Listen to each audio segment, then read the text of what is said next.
ছাত্র জনতার আন্দোলনে শেখ হাসিনার পতন ঘটেছে, কিন্তু সম্প্রতি জাতিসংঘের মানবাধিকার বিষয়ক হাই কমিশনার বিবিসিকে বলেছেন, জুলাই আন্দোলনের সময় তিনি সেনাবাহিনীকে বলেছিলেন সরকার পক্ষ নিলে বাংলাদেশের সেনাবাহিনী আর শান্তিরক্ষা মিশনে সেনা পাঠাতে পারবে না।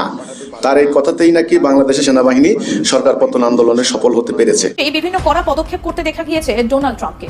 এবার আরও এক সিদ্ধান্ত আমেরিকার প্রেসিডেন্টের, মিলিটারি অ্যাকশনের নির্দেশ দিয়েছেন। আমেরিকান সেনাবাহিনীর হামলায় বেশ কয়েকজন জানে শেষ হয়ে গিয়েছেন। দেশ জুড়ে বিভিন্ন স্থানে এদিকে এবার ডোনাল্ড ট্রাম্প সেনা পাঠাচ্ছে বাংলাদেশে শেখ হাসিনাকে ক্ষমতায় বসাতে মহাপরিকল্পনা করে। সাধারণ মানুষ ও শিক্ষার্থীরা আতঙ্কে আছে তাদের অবস্থা নিয়ে। সমন্বয়ক উপদেষ্টা ডক্টর ইউনুস এখন কি করবে? কবর তৈরির প্রকল্প শুরু হয়ে গেল না, শুধু মোহাম্মদ ইউনুস বা কবর তৈরি হয়ে গেল, তাদের মদতে যে জঙ্গিবাদ মাথা তুলেছে বাংলাদেশে ও ভারতে, কবর তৈরি হয়ে গেল সেই জঙ্গিবাদের। গোলা তো নয়, সে তো আগুনেরই গোলা। আর এই গোলার উত্তাপ সারা বাংলাদেশ দেখেছে। আওয়ামী লীগের আপুর দিয়া এই গোলার একটা প্রভাব গেছে। বাট এখন অনেকেই বুঝতে পারতেছে না যে সেকেন্ড গোলাটা যখন বের হবে এটা কার উপর দিয়ে যাবে। এটা যাবে জাতীয় নাগরিক পার্টির যেই প্রধান ক্যারেক্টার গুলো আছেন সরকারের বাইরে, উপদেষ্টা পদে যারা ছিলেন এখনো রানিং আছেন, আর ভবিষ্যতে যারা এখানে আসবেন। আমরা ছোট মাঠে খেলোয়াড় না, বাংলাদেশ বাংলাদেশের পূর্ববর্তী দেশ, এই দেশে যারা আমরা দুনিয়ার মাঠে খেলি। সাবেক উপদেষ্টা নাহিদের নিয়োগ দুর্নীতি দুদক কর্তৃক তদন্ত করে আইনগত ব্যবস্থা নিতে হবে। সচিবালয় ও সরকারি অফিসসমূহে ছাত্র প্রতিনিধি নামের কর্তৃত্ববাদী সমন্বয়কদের অপসারণ করতে হবে এবং সচিবদের দুই পাশে দুজন আমরা শিশু সচিব দেখি, এই শিশু সচিবদেরকে এখান থেকে সরাতে হবে।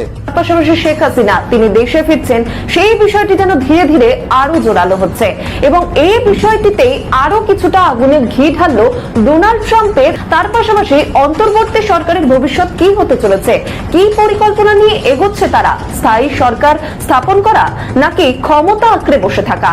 গাইস, এতক্ষণ দেখলেন আজকের ভিডিও শিরোনাম, আর এখন দেখবেন বিস্তারিত। ইতিমধ্যে আজকের ভিডিও শিরোনাম দেখে আপনারা বুঝতেই পারছেন আজকের ভিডিওটা কতটা গুরুত্বপূর্ণ। দয়া করে কেউ স্কিপ করবেন না। যদিও বর্তমান বাংলাদেশের রাজনীতির অবস্থা বিশাল ভয়াবহ, আপনারা ভিডিও স্কিপ করে দেখলে খবরের কিছুই বুঝতে পারবেন না। যাই হোক বন্ধুরা, আজকের খবর নিয়ে আমরা পর্যালোচনা এবং তদন্ত করে বেশ কয়েকটি খুবই গুরুত্বপূর্ণ তথ্য এবং ভিডিও ফুটেজ পাই, যা আজকের ভিডিওতে সেগুলোই এক এক করে ধারাবাহিক তুলে ধরবো। যদিও আজকের ভিডিওটা কিছুটা লং হতে পারে, তবে আজকের ভিডিওতে জানতে পারবেন এমন কিছু অজানা গোপন তথ্য যা জানলে আপনিও ইতিমধ্যে অবাক হতে বাধ্য। সেই সাথে আরো জানতে পারবেন বর্তমান বাংলাদেশের রাজনীতির প্রেক্ষাপট আসলে কোন দিকে যাচ্ছে। যাই হোক বন্ধুরা, চলুন ভিডিওতে আজকে আর বেশি কথা বাড়িয়ে আপনাদের মূল্যবান সময়টি আমি নষ্ট করতে চাই না। সরাসরি আজকে আমরা চলে যাব মূল ভিডিওতে। আমরা এতদিন জানতাম ছাত্র জনতার আন্দোলনে শেখ হাসিনার পতন ঘটেছে, কিন্তু সম্প্রতি জাতিসংঘের মানবাধিকার বিষয়ক হাই কমিশনার বিবিসিকে বলেছেন, জুলাই আন্দোলনের সময় তিনি সেনাবাহিনীকে বলেছিলেন সরকার পক্ষ নিলে বাংলাদেশের সেনাবাহিনী আর শান্তিরক্ষা মিশনে সেনা পাঠাতে পারবে না। তার এই কথাতেই নাকি বাংলাদেশের সেনাবাহিনী সরকার পতন আন্দোলনে সফল হতে দিয়েছে। আমার প্রশ্ন হলো, জাতিসংঘ কেন বাংলাদেশ সরকার পরিবর্তন করতে এত কিছু করলো? বাংলাদেশে তারা কি করতে চায় বা তাদের কি পরিকল্পনা? দেখেন, যিনি প্রশ্ন করেছেন এটার উত্তর তো এত সহজে দেওয়ার নয়। উত্তরটা অনেক জটিল, অনেক গভীর, সহজেই দেওয়া যায় না। এমনিতে চায়ের দোকানে আড্ডায় কত কথাই তো হয়। এই জাতিসংঘ কারা? জাতিসংঘের আগের নাম কি ছিল? সংস্থাটার নাম লিগ অফ নেশন। কারা করেছে? এগুলো কি মুসলমানদের ছিল? দ্বিতীয় বিশ্বযুদ্ধে তারা প্রায় 200টা শহর ধ্বংস করে দিয়েছে। শেষ পুরো ইউরোপ ম্যাসাকার হয়ে গেছে। এই যে হিরোশিমা নাগাসাকিতে বোম মারছে, জানেন তো? 2 লক্ষেরও বেশি মানুষ খুন করছে তারা। সরি পর্যন্ত বলার দরকার হয় নাই। এত বড় ধ্বংসযজ্ঞ পুনর্গঠন করার জন্য তাদের এখন ঐক্যবদ্ধ প্রচেষ্টা লাগবে। তখন তারা বসে জাতিসংঘ করলো। লিগ অফ নেশন কিন্তু দ্বিতীয় বিশ্বযুদ্ধ ঠেকাইতে পারে নাই। জাতিসংঘ তো মুসলমানদের স্বার্থে করা হয় নাই। কে বলেছে আপনাদেরকে? জাতিসংঘ চাঁদা কি তোমরা দাও? তারা দেয়। জাতিসংঘ তৈরি করা হয়েছে ওদের পুনর্গঠন প্রক্রিয়াকে ত্বরান্বিত করার জন্য। ওরা নিজেরা মারামারি করে এতটাই দুর্বল হয়ে গেছে, ওরা জানে যে বিশ্বের রাজনীতির রঙ্গমঞ্চ থেকে আমরা ছিটকে পড়ে যাব। এই জন্য তারা শক্তিকে সমুন্নত করতে আবার তার জাতিসংঘের হেডকোয়ার্টার কোথায়? নিউ ইয়র্ক কোথায়? আমেরিকা দ্বিতীয় বিশ্বযুদ্ধের পর বিশ্বের দণ্ডমুণ্ডের কর্তা হয়েছে। এই জাতিসংঘের সামনেই রুয়ান্ডায় গণহত্যা হয়েছে, কিছু করতে পারছে? লক্ষ লক্ষ মানুষের গণকবর হয়েছে। কম্বোডিয়ায় মুসলমানদেরকে শেষ করে দিছে, জাতিসংঘ একটা নিন্দা প্রস্তাব পর্যন্ত দেয় নাই। ইরাক গণকবর, 1 কোটি ইরাকবাসী উদ্বাস্তু হয়েছে। জাতিসংঘ কি করেছে? দ্বিতীয় বিশ্বযুদ্ধের পর 5 কোটি মানুষ খুন হয়েছে, জাতিসংঘ কি করেছে? মিয়ানমার 10 লক্ষ মুসলমান জাতিসংঘের মহাসচিব আসছেন, ওয়েলকাম। আমরা বাঙালি, আমাদের একটা ঐতিহ্য আছে, বাংলাদেশের মানুষ আতিথ্যতায় আমাদের সুনাম আছে দুনিয়াতে। এই জন্য বাংলাদেশে কেউ বিয়ে করলে জামাই আদর কয় এটাকে। আমরা বাঙালি, আপনাকে আমরা আতিথ্যতা দেব, অতিথি আমাদের, ওয়েলকাম। কিন্তু আসছেন কি? উদ্বাস্তুদের দুঃখ দুর্দশা দেখার জন্য, তাদেরকে একটু দান দক্ষিণা কি হয় না হয় দেওয়ার জন্য। আজ পর্যন্ত জাতিসংঘ চাপ দিয়েছে মিয়ানমারকে, তাদের বাড়ি ঘরে ফেরত যাও। আপনার কি রোহিঙ্গা ক্যাম্পের দান দক্ষিণা তদারক করতে আসছেন? কিন্তু উচিত কি তাদের বাড়ি ঘরে সেটেল হওয়া, তাদের বাড়ি ঘরে, তারা ক্যাম্পে তো ভিক্ষা খাওয়ার কথা নয়। যিনি প্রশ্ন করেছেন, আমি প্রশ্নের উত্তরের মধ্যে আসি। জাতিসংঘের হস্তক্ষেপ আজকে নতুন নয়। আমাদের মতো আমরা দুর্ভাগা হতভাগা মুসলমান জাতি যদি আজকে আমরা একত্রিত থাকতাম, ঐক্যবদ্ধ থাকতাম, কোরআনে আল্লাহ বলেছেন ওয়াতাসিমু বিহাবলিল্লাহি জামিআ ওয়া লা তাফাররাকু, ফারাক হইবা না, জামাতবদ্ধ হও। আর সেই জাতি আজকে টুকরা টুকরা হয়ে গেছে। দুর্ভাগ্য আমাদের। আমেরিকায় 50টা অঙ্গরাজ্য একত্রিত হয়ে তারা জমাটবদ্ধ হয়েছে, the United States of America. 50টা রাজ্য মিলে একত্রিত হয়ে তাদের রাষ্ট্রের নাম হচ্ছে ইউনাইটেড। অথচ আমরা 55টা রাষ্ট্র আমরা ইউনাইটেড হইতে পারলাম না। ফিলিস্তিনে 80,000 মুসলমানকে হত্যা করার পর ডোনাল্ড ট্রাম্প বলেন কি, জায়গাটা ছেড়ে দাও, আমরা উন্নয়ন করব। তা উদ্বাস্তুগুলি কই যাবে? বলছে ইরাক, সিরিয়া, জর্ডানের দিকে তোমরা চলে যাও। কই আমাদের সিরিয়ার মুসলমান, ইরাকের মুসলমান, মিশরের মুসলমান, জর্ডানের মুসলমানদের, ওদেরকে পারছে রক্ষা করতে? জাতিসংঘ কি করছে? এই জাতিসংঘ, আপনি বললেন যে বাংলাদেশে সরকার পরিবর্তনে এদেশের মানুষ জানে যে ছাত্ররা গণ আন্দোলন করেছে, কোটা বিরোধী আন্দোলনের ফলে শেখ হাসিনার পতন ঘটেছে। এখন জাতিসংঘের যিনি কর্মকর্তা তিনি বলেছেন যে জাতিসংঘ সেনাবাহিনীকে চাপ দিয়েছে। আবার আমাদের সেনাবাহিনী কিন্তু এটা প্রত্যাখ্যান করেছে। আমাদের সেনাবাহিনী বলেছেন যে আমরা আইএসপিআর এর বিজ্ঞপ্তিতে জানলাম যে সরাসরি আমরা কোনো কমান্ড পাইনি, যদি পেয়ে থাকে সরকার পেয়েছেন, আমাদের তৎকালীন গভর্নমেন্ট পেয়েছেন, গভর্নমেন্ট আমাদেরকে নির্দেশ যা দিয়েছেন তাই। ওনারা কিন্তু সেনাবাহিনী কিন্তু সেটা প্রত্যাখ্যান করেছে, মানে তাদের ঘাড়ে নেন নাই। জাতিসংঘ এই ধরনের চাপ দিচ্ছে, দেয়, তাদের কাছে একটাই, সেটা হলো জাতিসংঘ শান্তিরক্ষী মিশনে যদি আমরা না যাইতে পারি তাহলে আমাদের আয় রোজগার কম হবে। কারণ আমরা তো বেচারা হয়ে গেছি। এখন আমাদের সেনাবাহিনীদেরকে আমরা যথেষ্ট রকমের সাফিসিয়েন্ট সুযোগ সুবিধা দিতে পারছি না। জাতিসংঘ শান্তিরক্ষী মিশনে গেলে অনেক সুযোগ সুবিধা পাচ্ছে, আন্তর্জাতিক অনেক সুযোগ সুবিধা পাচ্ছে। ওইটার কারণে তারা চাপ দিচ্ছে, তোমাদেরকে নেব না, তোমাদেরকে এইভাবে আমরা এক ঘরে করব, তোমাদেরকে আমরা স্যাংশন দেব, এমবার্গো দেব, অবরুদ্ধ করব বা ইত্যাদি ইত্যাদি আছে না। এই ধরনের হুমকি দিলে তখন আমরা শেষ। জাতিসংঘ বাংলাদেশের এই সরকার পরিবর্তন কেন করলো? তাদের সুদূর প্রসারী পরিকল্পনা আছে। কেউ বলে সেন্ট মার্টিস নিয়ে যাবে, কেউ বলে জাতিসংঘটা কার, এটা কিন্তু আমি আবারও বলছি, জাতিসংঘে কিন্তু ওদের প্রভাব। ওরা জাতিসংঘকে যেভাবে ঘুরায় ওভাবে ঘুরে। না হলে মিয়া এই যে ইসরায়েলের প্রধানমন্ত্রী নেতানিয়াহু যে ধমক দিয়েছে গুতেরেসকে, যে ধমক দিয়েছে, এরা ওই যে কূটনৈতিক একটা পরিভাষা পার্সোনা নন গ্রাটা, এমন ব্যক্তি তিনি ইসরায়েলে ঢুকতে পারবেন না, নিষেধাজ্ঞা দিয়ে দিয়েছে। শুনেন, ইসরায়েল জাতিসংঘ মহাসচিবের নিষেধাজ্ঞা দিয়ে দিছে ইসরায়েলের প্রধানমন্ত্রী। তাহলে দুনিয়া কে চালায় আপনারা বলেন এবার? পার্সোনা নন গ্রেটা বলে দিছে যে এই জাতিসংঘের মহাসচিব ওই বেচারা কি একটা কথা কইছে, এত গণহত্যা দেখে মানুষের সাধারণ মানবিক বোধ যারা আছে সেও নিন্দা করে। উনি একটা কথা বলছে আর কি যে ফিলিস্তিনিদের পক্ষে, এই কথা বললো কেন?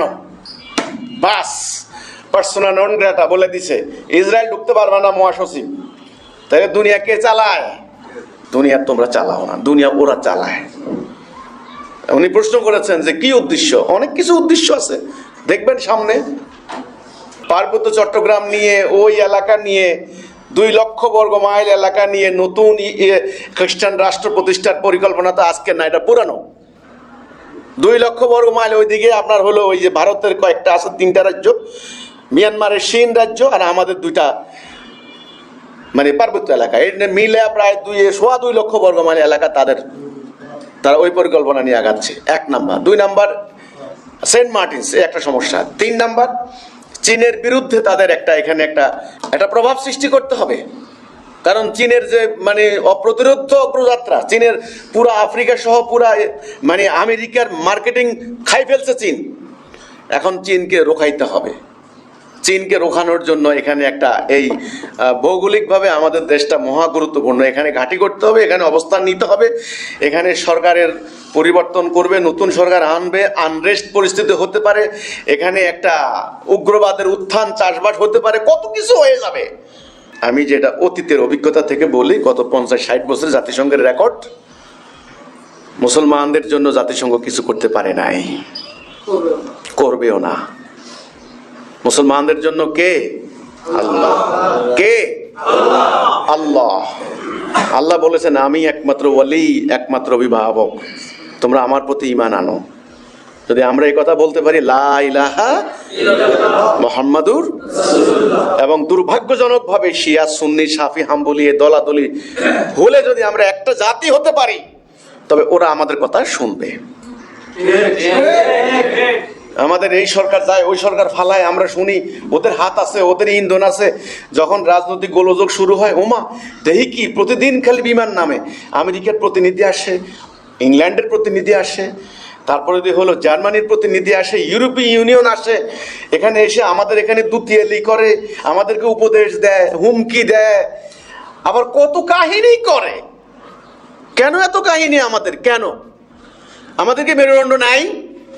আমাদের কি স্বাধীন সত্তা নাই? ওরা কি আমাদেরকে খাওয়ায় নাকি? না, ওরা বলে হ্যাঁ তোমাদেরকে খাওয়াই, নাইলে আমরা ওদের কাছে ঋণ চাই কেন? আমাদের জাতীয় বাজেট ওদের টাকার দিকে চাই থাকি কেন? আমরা ওয়ার্ল্ড ব্যাংকের IMF এর দিকে কেন? কারণ আমাদের চোর, এই চোরেরা কোটি কোটি টাকা পাচার করে দিয়েছে। যদি ওদের মুখাপেক্ষী হওয়া বন্ধ করতে হয়, ওদের হস্তক্ষেপ মুক্ত হতে হয়, তাহলে আল্লাহর দাসত্ব করতে হবে, আল্লাহর প্রতি ঈমান আনতে হবে। একটা জাতি সব শেষ, বাংলাদেশ শেষ স্থান পাকিস্তান।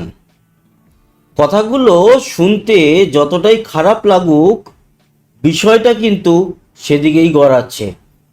এই ভারতবর্ষ থেকেই জন্ম নেওয়া 2টি দেশ, যদিও জন্ম নিয়েছিল প্রথমে পাকিস্তান, পরে তাদের থেকে আবার ছানা বের হয়ে বাংলাদেশ জন্ম নিয়েছিল।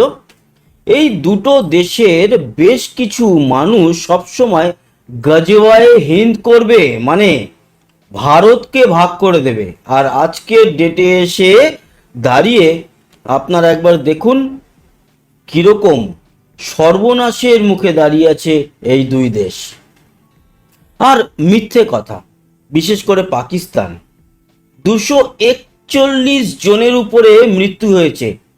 অফিসিয়ালি 214 জন সেনা পাকিস্তানের মৃত্যুবরণ করেছে BLA, বালোচ লিবারেশন আর্মির সামনে। সেখানেও মিথ্যা কথা, কিন্তু আজ সমস্ত খবর প্রকাশ্যে। বাংলাদেশের খবরাখবরগুলো আমরা দেখছিলাম, সেখানে প্রথমে বলা হচ্ছিল যে অসাধারণভাবে নিপুণ দক্ষতার সাথে নাকি বালোচ লিবারেশন আর্মির সামনে দাঁড়িয়ে পাকিস্তানের যারা কমান্ডো, সেই বাহিনী বিরাট বড় বাঘ মেরে দিয়েছে। তারপর দেখা গেল আসলে ছুঁচোরা বেরিয়েছিল, আসল বাঘ বালোচ লিবারেশন আর্মি। তারা বলেছিল 48 ঘন্টার মধ্যে আমরা শেষ করে দেবো যদি আমাদের দাবি না পালন করা হয়, এবং শেষ করে দিয়েছে। আর আজকের ঘটনা, আজ মানে আপনি হয়তো যখন ভিডিওটা দেখছেন তখন 17ই মার্চ, তাহলে সেক্ষেত্রে আজ হবে না পরশুদিন হবে বা কাল হবে, গতকাল হবে, যাই হোক না কেন 15 তারিখ সেই দিনের যে ঘটনা ঘটলো আবার, সেটা কিন্তু পাকিস্তানের জন্য কখনোই ভালো নয়। প্রায় 90 থেকে 95 জন পাক সেনার আবার মৃত্যু ঘটলো। ফিদায় বাহিনী মানে আত্মঘাতী হামলা বালোচ লিবারেশন আর্মির দ্বারা সংগঠিত হলো। একটা কনভয় যেটা কোয়েটা থেকে যাচ্ছিল, সে কনভয়ের উপরে হামলা করে কিন্তু শেষ করে দিল। এই ঘটনাগুলো ঘটতে থাকবে, আরো ঘটতে থাকবে। গজওয়ায়ে হিন্দ এই সমস্ত পরের ব্যাপার। আর একটা আপনারা খবর হয়তো অনেকে শুনেছেন বা অনেকে হয়তো শোনেননি, সেটা হচ্ছে যে এই যে লস্করি তৈবা, তার যে কমান্ডার ছিলেন, তারও ডান হাতকে কিন্তু আননোন গানম্যান মেরে ফেলেছে। এই আননোন গানম্যান কারা সেটাই কিন্তু বুঝে উঠতে পারছে না পাকিস্তান, বাংলাদেশ, এরা কেউ। অনেকেই বলছে রা কি সাজিশ, মানে এরা তো র বলতে পারে না, ভারতের যে গোয়েন্দা সংস্থা র, সেই রকে এরা বলে রা। তো রা কি সাজিশ, তো কি করছে এরা? কিছুই তো করতে পারছে না। তো পাকিস্তানের এই যে খোয়াব স্বপ্ন ছিল ভারতকে নাকি ভেঙে টুকরো টুকরো করে দেবে, সে খোয়াব তো অনেক দূরে, এখন পাকিস্তান ভেঙে টুকরো টুকরো হতে চলেছে।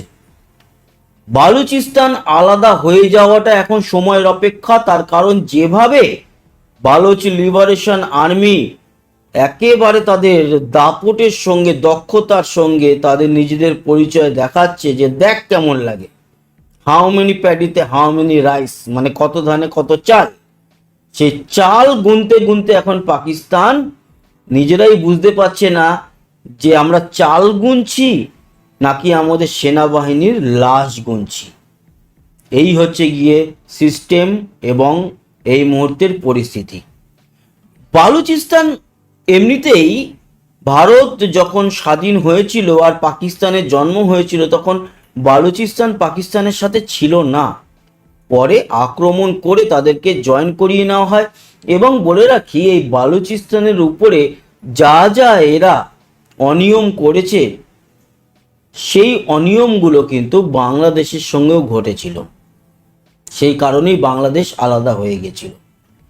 আর এই যে বালুচিস্তান, সেই বালুচিস্তানের যে লিবারেশন আর্মি, তারা কিন্তু আদা জল খেয়ে নেমে পড়েছে। তাদের পিছনে আরো অনেক অনেক সাপোর্ট রয়েছে। সেই সাপোর্টের উপর ভিত্তি করে এরা বালুচিস্তানকে কিছু দিনের মধ্যেই স্বাধীন করে নেবে, সেটা এখন বলাই যায়। তার মানে গজওয়ায়ে হিন্দ নয়, এখন যেটা দেখা যাচ্ছে সেটা হচ্ছে গজওয়ায়ে পাকিস্তান হয়ে গেল। ভালো লাগছে, বেশ ভালো লাগছে। যদিও কালকেও বলেছিলাম এই যে 214 জনের পাকিস্তানি সেনাবাহিনীর মৃত্যু, আজকের 95 জনের মৃত্যু, সেগুলো কিন্তু কখনো আনন্দ বয়ে নিয়ে আসে না। অনেকেই লিখেছে ঈদ মুবারক, আমি দেখলাম তাদের নাম, তারা ম্যাক্সিমামই মুসলিম, কিন্তু কখনোই কারো মৃত্যুতে আনন্দ প্রকাশ করা উচিত নয়। যদিও 14ই ফেব্রুয়ারি যখন আমাদের, মানে এই বছরের নয়, আজ থেকে 5-7 বছর আগের ঘটনা, যখন আমাদের সেনাবাহিনীর মৃত্যু হয়েছিল 40 জনের মতো, তখন অনেকে ঈদ মুবারক করেছিল। এখন ঈদ মুবারক তাদেরই ধর্মের লোকরা করছে, আমরা কিছু বলছি না, কিন্তু তারা বুঝতে পারছে যে তাদের পিছনে কত বড় বাস এই মুহূর্তে চলে গেছে। এই গেল পাকিস্তান।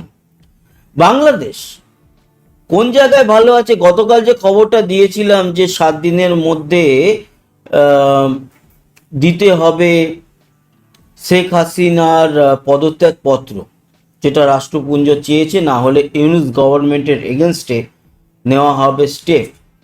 সেই খবরটা ছিল সোর্স মাধ্যমে, এবং আমি তার যে প্যারালাল ভিডিওগুলো পেয়েছি সেগুলোও কিন্তু আমি আল জাজিরা থেকে পেয়েছি। আল জাজিরা নিশ্চয়ই খারাপ কোনো চ্যানেল নয়, মানে অন্তত ইসলাম ধর্মাবলম্বী লোকরা আল জাজিরাকে মারাত্মক ফলো করে। এছাড়া আমি আমাদের কলকাতা টিভিরও একটা আর্টিকেল বা তাদের ভিডিওর মাধ্যমে এই ইনফরমেশন পেয়েছি, এবং আমার নিজস্ব যে সোর্স আছে সেখান থেকেও পেয়েছিলাম, সেখান থেকে দিয়েছিলাম।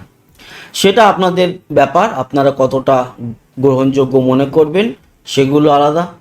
কিন্তু আপনারা সত্যিই যদি চান যে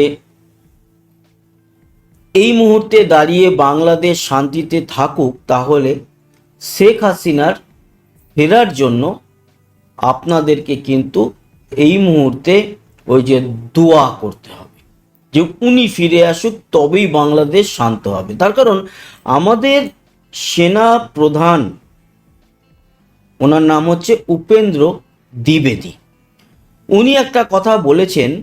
তিনি বলেছেন যে বাংলাদেশে যতক্ষণ না এই সরকার পরিবর্তন হচ্ছে, গণতান্ত্রিক সরকার আসছে, ততক্ষণ ভারতের সঙ্গে কখনোই ভালো সম্পর্ক হবে না। এটা শোনার পর বাংলাদেশের অনেকে হই হই করে উঠেছে। হ্যাঁ, উপেন্দ্র দ্বিবেদী তিনি ভারতের সেনাপ্রধান, উনি এই কথা কি করে বলেন? বেশ করেছে বলেছে। আমাদের সেনাপ্রধান যেটা মনে করেছে সেটা বলেছে যে বাংলাদেশের এই যে একটা সময় বা সিচুয়েশন চলছে, সেখানে দাঁড়িয়ে যে গভর্নমেন্ট আছে তার সঙ্গে ভারত সম্পর্ক করবে না, তাতে কি এসে গেল? ওই যে আপনাদের পিনাকি থেকে ইলিয়াস থেকে শুরু করে ভারত বয়কট করুন। ভারত বয়কট করতে আজকে কোথায় আপনারা চলে এসেছেন আপনারা জানেন? আপনাদের তো খবরই নেই কিছু। কুয়োর ব্যাং হলে যা হয়, আমরা তো বাইরে থেকে দাঁড়িয়ে দেখছি আপনাদেরকে, অবস্থা খুব শোচনীয়। আপনাদের ওখানে কেউই জানে না যে কে মাথা। ইউনুস ভাবছে সে মাথা, এবং আরো অনেকে ভাবছে, কিন্তু আসল মাথা হচ্ছে কি সেনা প্রধান জেনারেল ওয়াকারুজ্জামান। এবং জেনারেল ওয়াকারুজ্জামান কিন্তু এখন ভারতের কনফিডেন্সে রয়েছে। অতএব সমস্ত কিছুর জায়গা থেকে বিচার বিশ্লেষণ করে এই মুহূর্তে দাঁড়িয়ে বাংলাদেশে শেখ হাসিনা ফেরার হচ্ছে সময়ের অপেক্ষা। আর এটুকু বলে রাখি যে আপনারা অনেকে শুনেছেন বা অনেকে জানেন বা অনেকে জানেন না, তুলসী গাবার্ড তিনি কিন্তু আমেরিকা থেকে ভারতে এসছেন, আজকে ভারতে রয়েছেন অবস্থানরত, এবং আমেরিকার এনএসএ, যেরকম আমাদের NSA national security adviser Ajit Doval, সেরকম আমেরিকার এনএসএ এই মুহূর্তে ভারতে রয়েছে। আর ওনাদের মধ্যে এই মুহূর্তের আলোচনার সব থেকে কেন্দ্রবিন্দু হচ্ছে বাংলাদেশ। অতএব চিন্তা করবেন না, বড় খেলা তো চলবে। আর একটা বিষয় আপনাদের সঙ্গে আলোচনা করব, সেটা কি, এই যে স্বাধীনতা বিরোধী সরকার মোহাম্মদ ইউনুসের, সেই স্বাধীনতা বিরোধী সরকার কিন্তু 16ই ডিসেম্বর বিজয় দিবসের দিন কুচকাওয়াজ করেনি, যেটা ইতিহাস ছড়িয়ে দেওয়ার জন্য উনি তো বলেছিলেন রিসেট বাটন উনি চাপবেন। এবার রিসেট বাটন চাপার সময় কিন্তু সাধারণ মানুষেরও এসে গেছে। তাই রিসেট বাটন উনি চেপে 16ই ডিসেম্বর পালন করেননি। এবার শোনা যাচ্ছে 26শে মার্চ বাংলাদেশের স্বাধীনতা দিবস, সেদিনও কুচকাওয়াজ হবে না।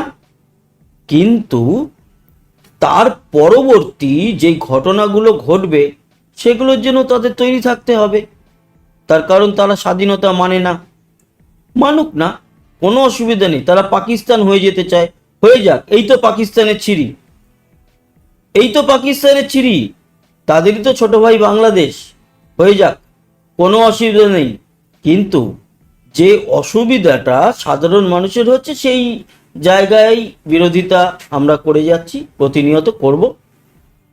তবে এই ভিডিওটা শেষ করার আগে একটা কথা বলে যাই, নিশ্চিন্ত থাকুন, খুব তাড়াতাড়ি আপনাদের দেশে পরিবর্তন হয়ে যাবে বাংলাদেশের, এবং শেখ হাসিনা পেরিয়ে আওয়ামী লীগ সরকারের পতনের পর রাষ্ট্র ক্ষমতা গ্রহণ করেছিলেন ডক্টর মোহাম্মদ ইউনূস। তিনি রাষ্ট্র ক্ষমতা গ্রহণের পর সবচেয়ে বড় চ্যালেঞ্জিং যে বিষয়টা ছিল সেটা ছিল নির্বাচন। আর আপনারা জানেন যে নির্বাচন এবং সংস্কার এই দুইটা ইস্যুকে কেন্দ্র করে আমাদের রাজনৈতিক দলগুলোর মধ্যে নানান বিভাজন ঘটে গেছে।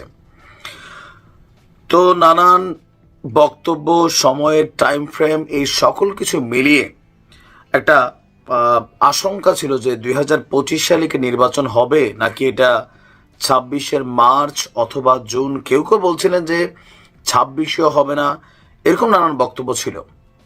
বিএনপির পক্ষ থেকে রাজপথে নামারও কিন্তু চাপ ছিল। আরও কিছু রাজনৈতিক দলও আপনার সরকারের প্রতি কঠোর চাপ প্রয়োগ করেছিল যে নির্বাচন যেন এই বছরের মধ্যে দিয়ে দেওয়া হয়। তো অবশেষে সেই কাঙ্ক্ষিত নির্বাচনের সময়সীমাটা আমরা পেলাম। সর্বশেষ টাইমটা আমরা সরাসরি প্রধান উপদেষ্টার মুখ থেকে শুনতে পেলাম, আর এটা হচ্ছে ডিসেম্বর। বলা হচ্ছে যে ডিসেম্বরের আনুমানিক 3য় অথবা 4র্থ সপ্তাহে সংগঠিত হতে যাচ্ছে আগামী জাতীয় নির্বাচন। আর এই নির্বাচন ইস্যুতে ডক্টর মোহাম্মদ ইউনূসের একটা জিনিসের আমি খুবই প্রশংসা করছি, কিন্তু যারা এটাকে বাস্তবায়ন করবেন তারা আসলে কতটুকু অনুধাবন করতে পারবেন। দেখেন, প্রতিটা ধর্মের, প্রতিটা রাষ্ট্রের যে গুরুত্বপূর্ণ যে দলিলাদি থাকে, লাইক সংবিধান অথবা আমাদের ধর্মীয় পুস্তকগুলো, সেখানে কিন্তু ভালো ভালো কথাই লেখা থাকে। কিন্তু এই ধর্মকে লালন করে যারা পালন করার মানে ফলোয়ার্স আছি, আমরা যারা অনুসারীরা আছি, অথবা রাষ্ট্রকে যারা মেনটেনেন্স করেন বা ব্যালেন্স করেন, রাষ্ট্রীয় সংস্থাগুলো তারা অন্তরে কতটুকু ধারণ করে। আমরা উন্নত বিশ্বকে দেখি, ওই দেশগুলো পরিচ্ছন্ন, ওই দেশগুলো উন্নত, একটাই কারণ সরকারি যে কর্মচারী কর্মকর্তারা আছেন বিভিন্ন সেক্টরের, আইন শৃঙ্খলা বা যে কোনো সেক্টরে, তাদের মধ্যে সততা কাজ করে, তাদের মধ্যে ন্যায় নীতি কাজ করে। কিন্তু আমাদের মধ্যে এটা কোনোটাই কাজ করে না। অন্য মানুষ ন্যায় নীতি করবে এটা আমরা চাই, কিন্তু আমি যদি ওই চেয়ারে বসি, আমার মধ্যে লোভ পায়া বসে, লালসা পায়া বসে, যার কারণে গেল 53-54 বছরে বাংলাদেশের যতদূর পৌঁছানোর কথা ছিল ততদূর পৌঁছায়নি। রাষ্ট্রীয় ম্যাক্সিমাম আপনি দেখবেন যে যেই আমাদের সেক্টরগুলো আছে, গাড়ি বলেন, বিমান বলেন, রেল বলেন, এগুলো সব লসের প্রজেক্ট। আর যে বিভিন্ন কলকারখানা আছে, কিন্তু বেসরকারিভাবে বাংলাদেশ কোথায় পৌঁছে গেছে আপনি দেখেন। মেইন কারণ কি? চুরি। আবার স্বজন প্রীতি। তো আগামী জাতীয় নির্বাচনকে কেন্দ্র করে ডক্টর মোহাম্মদ ইউনূস সবচেয়ে গুরুত্বপূর্ণ ভূমিকা যারা রাখবেন ডিসেম্বরে নির্বাচন করতে হলে, সেটা হচ্ছে আইন শৃঙ্খলা বাহিনী। এই প্রথমবারের মতন তিনি সারা বাংলাদেশের পুলিশের প্রধানদেরকে নিয়ে একটা বিশেষ বৈঠক করেছেন। সেই বৈঠকে তিনি যে কথাগুলো বলেছেন আমারও হৃদয় ছুঁয়ে গেছে। এখন আমাদের পুলিশ কর্মকর্তাদের মানে কাজ হচ্ছে সেগুলোকে বাস্তবায়ন করা। তারাই বা কতটুকু বাস্তবায়ন করতে পারবে, কারণ লোকাল এরিয়াতে একজন থানার ওসিকে লোকালি রাজনৈতিকভাবে যেভাবে প্রভাবিত করা হয়, আওয়ামী লীগের আমলে আওয়ামী লীগ, বিএনপির আমলে বিএনপি, জাতীয় পার্টির আমলে জাতীয় পার্টি, জামাতের সময় জামাত, এই যে প্রভাবটা বিস্তার করে, এটা যতদিন শেষ না হবে আসলে এখানে আমরা পুলিশের দোষ দিয়েও লাভ নাই, কারণ তারাও তো আমার আপনার মতন সাধারণ পরিবার থেকে আসে। একজন থানার ওসি চাইলে রাতারাতি সৎ হইতে পারবেন না, কারণ তিনি যদি একটা সিদ্ধান্ত নেন, এলাকার সবচেয়ে বড় অপরাধী, খুনখার আসামি, তাকে যদি গ্রেপ্তার করতে যায় 5টা হেলো আসে পলিটিক্যালি, এর উপরে আসে ডিপার্টমেন্টালি, উপর থেকে হেলো। তো তিনি আসলে কিভাবে ব্যালেন্স করবেন? কাউকে ধরার পরে ছাইড়েও দিতে হয়। তো এই জিনিসগুলা যতক্ষণ বন্ধ না হবে ততক্ষণ এটা আসলে চলতেই থাকবে। দেখেন, সংস্কার বেসিক্যালি আগে নিজেদের মধ্যে হওয়া জরুরি। আপনি সিস্টেম লিখতে পারবেন, কোরআনে লিখতে পারবেন, গীতায় লিখতে পারবেন, তারপর হচ্ছে বাইবেলে লিখতে পারবেন, কিন্তু যারা পালন করছি তারা যদি অন্তর অনুধাবন না করি কি লাভ হবে? সবকিছু তো ভালোই লেখা আছে, তারপরে কেন এই সিস্টেম? তো ডক্টর ইউনূস বলছেন যে আপনার ভবিষ্যতে যে সরকার নির্বাচিত হবে সেটি হবে আইনের শাসনের সরকার। তাই পুলিশকে সেই অনুযায়ী দায়িত্ব পালন করতে হবে। দেশ বদলাতে হলে একক নির্দেশে নয়, বরং সবাইকে একটা টিম হিসাবে কাজ করতে হবে। তিনি বললেন যে সরকার যা কিছুই করতে চায় শেষ পর্যন্ত পুলিশের হাত দিয়েই এটা আপনার করতে হয়। তবে তারা সব করে দেয় না, তারা পরিবেশটা সৃষ্টি করে। ওনার বক্তব্য বলছেন যে আপনার এই পরিবেশ সৃষ্টি করা না গেলে সরকার, গণতান্ত্রিক অধিকার, মানুষের অধিকার, নাগরিকের অধিকার কোনো কিছুই থাকে না। পুলিশকে অবহেলা করে দেশ গড়া যাবে না। তো পুলিশকে তিনি খুব কড়া নির্দেশনা দিয়েছেন ছাত্রদের প্রতি বা কোনো বিশেষ রাজনৈতিক দলের প্রতি যেন অনুভূতিশীল হয়ে কোনো রকম সুযোগ সুবিধা মাঠে ময়দানে না দেয়। এখন এই যে কথাগুলো ধরেন, আমি আবারও বলি, ডক্টর ইউনূস সাহেব বলে দিচ্ছেন এখানে যারা 100-150 মানুষ ছিলেন তারা অনুপ্রাণিত হয়েছেন, কিন্তু লোকালি আসলে এই জিনিসটা কি বাস্তবায়ন করা এত সোজা? রাতারাতি এই দেশের জনগণ মব জাস্টিস থেকে বের হয়ে যাবে? আজকে সকালে থানার একজন ওসি যদি একজন সমন্বয়ক অথবা বৈষম্য বিরোধী অথবা বিএনপির কোনো নেতাকে গ্রেপ্তার করে, তো বিষয়টাকে এত সোজা হ্যান্ডেল হয়ে যায় যে জনগণ বা আমরা শান্তি মতো নিতে দিব? আমরা সামগ্রিক প্রেক্ষাপটকে যদি দেখি, আওয়ামী লীগের সময় একই দৃশ্য ছিল যে ছাত্রলীগের একজন নেতাকে আপনি ধরতে পারছেন, যদি বাটে পড়ে গেছে এটা আলাদা, কিন্তু ওই যে চাকরি সবারই জরুরি, চাকরিটা রক্ষা করা জরুরি, ন্যায় নীতি দেখাতে গিয়ে যদি চাকরি হারায় উল্টা বিভাগীয় মামলা টামলা খাইয়া জেলে ঢুকে যাইতে হয়, পাশাপাশি তার পরিবারটা বিপদে পড়ে যায়। পুলিশ হইলে যে রক্ষা পায় তাও না। সো আপনি পুলিশকে যখন ফাংশন করতে চাইবেন ন্যায় নীতি সততা দিয়া, আসলে সিস্টেমটা কতটুকু রান করবে? কারণ একজন পুলিশকে পরিচালনা করার জন্য একজন মন্ত্রী থাকেন, স্বরাষ্ট্রমন্ত্রী, তিনার আদেশ একজন লোকাল থানার ওসি, এসআই পর্যন্ত তিনি ফোনও দেন না, তিনি দেন এসপিডি, জিসি লেভেলে বা আরো যারা ঊর্ধ্বতন আছেন। তো এই বিষয়গুলো কোথাও না কোথাও বাংলাদেশের মতন দেশের প্রেক্ষাপটে আমি মনে করি চাইলে আসলে সৎ হওয়া যায় না। কজ দ্য সিস্টেম যেটা আমরা ডেভেলপ করছি এটার মধ্যেই আমরাই কিন্তু বাধা তৈরি করতেছি। এখন আপনি দেখেন সারা বাংলাদেশে এই গেল সরকার পরিবর্তনের পর অপরাধীরা যেমন মামলার আসামি হয়েছে, নিরপরাধ অনেক মানুষও কিন্তু মামলার আসামি হয়ে গেছে। এখন এই যে সিস্টেমের মধ্যে ফালাই দেওয়া হচ্ছে, এ থেকে কিভাবে বের হবে?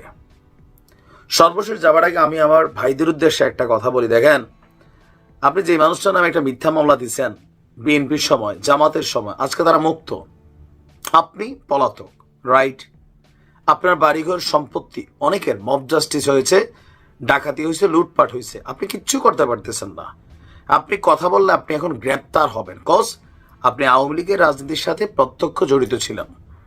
আবার আজকে যারা বিএনপি জামাতের ভাইরা আছেন, আওয়ামী লীগের যে কোনো একটা মানুষকে, নিরপরাধ মানুষকে যখন আপনি মামলায় ফাঁসাই দিচ্ছেন, এই মামলাতে তার ফাঁসি হবে না, তার গ্রেপ্তার হবে, তিনি জেল থেকে বের হয়ে আসবেন। কিন্তু ওই যে আজ জীবনের জন্য তার ভেতরে, তার পরিবারের ভেতরে আপনি যে শত্রুতার বীজ বপন করে দিচ্ছেন, এটা একসময় আপনাকে কবর পর্যন্ত নিয়ে চলে যেতে পারে। কারণ প্রতিহিংসা, তাই না? আপনি একজন মানুষকে ফাঁসাই দিলেন, খামাখা হয়রানি করলেন, তারা তো ছেলে পেলে আছে, তারা আপনার প্রতি আজীবন, এই সরকার বিএনপি যদি আসে তারা কি আবার আজীবন ক্ষমতায় থাকবে না।